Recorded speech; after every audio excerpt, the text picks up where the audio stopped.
Hardly anything in this world is truly unprecedented.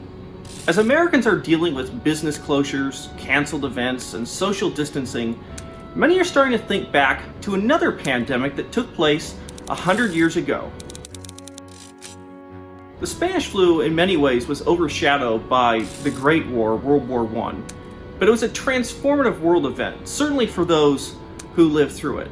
Now, the name Spanish flu was a bit of a misnomer. The original virus did not start in Spain, but was first reported in an army camp in Kansas.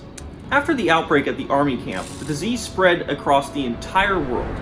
It actually came in a series of 3 waves over a period of 2 years, the second wave being the most deadly. In her book Pale Rider, historian Laura Spinney explained the way Americans at the time tried to suppress the Spanish flu. Some of these methods may sound familiar to Americans today. In 1918, as soon as the flu had become reportable and the fact of the pandemic had been acknowledged, a raft of social distancing measures were put in place, at least in countries that had resources to do so.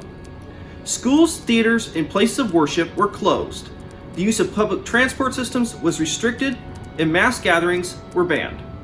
The Spanish flu infected a third of the world's population and claimed about 50 million lives, according to official estimates.